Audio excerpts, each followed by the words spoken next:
Magandang hapon po. Ako po si Mark Lester Lirac. At ito po ang aking daily devotions. Ang 7 Essentials, The Second Coming of Christ, na tinalakay po ni Pastor Russell Ocampo sa 365 Daily Devotions. At ang verse po natin ngayong araw ay 1 John chapter 3 verse 2 to 3. Sabi po dito, "Dear friends, now we are children of God, and what we will be has not yet been made known. But we know that when Christ appears, we shall be like him, for we shall see him as he is. All who have this hope in him purified themselves, just as he is pure." Ang teaching po natin galing po sa doktrina na the doctrine of the second coming of Christ.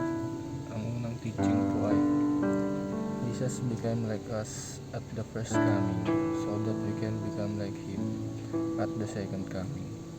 Sabi po dito, noong unang panahon po na si Christ ay nabuhay, ay naging katulad natin siya.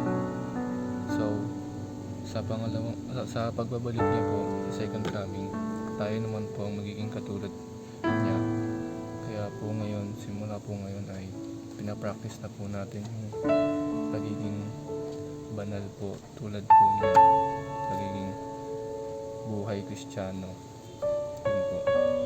Sa second teaching po, we will become perfect at the second coming of Christ.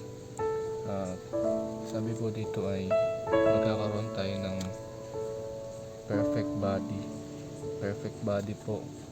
Hindi lang po yun, pati po perfect morality, at mawawala na po ang ating mga kasalanan. Kung ngayon po makasalanan po tayo, bitawan na po natin yung ganung pamumuhay at magtiwala na po tayo sa Diyos. Ang third teaching po ay the hope of the second coming purifies us from a sinful life. Sabi po dito, hindi lang natin inaantay ang pagbabalik ng Diyos, pero ngayon pa lang po, nagpa-practice na tayo maging banal. Pinapractice natin yung pamumuhay na naging katulad niya, at hindi po natin inaantay yung pagbabalik ng Diyos. Application: life as children of God according to the example of our firstborn brother Jesus Christ. Mamuhay daw tayo katulad ng anak ng Diyos. Katulad ng anak ng Diyos. Katulad ng pamumuhay ng una nating kuya, eldest brother na si Jesucristo.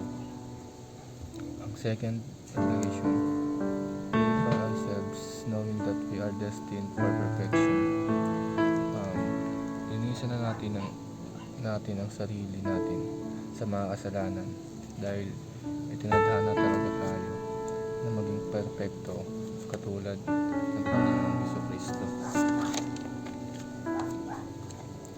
At ang third application and last application natin is enjoy ourselves with Jesus in the Spirit now. Kung dati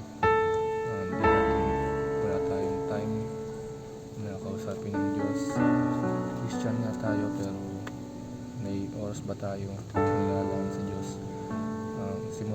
Siguro ngayon simulan na natin na maglaan ng oras para sa Kanya, kausapin siya, purihin siya, kantahan natin siya, para ma-practice pa natin lalo pagiging banal katulad niya. Yun lang po. Thank you.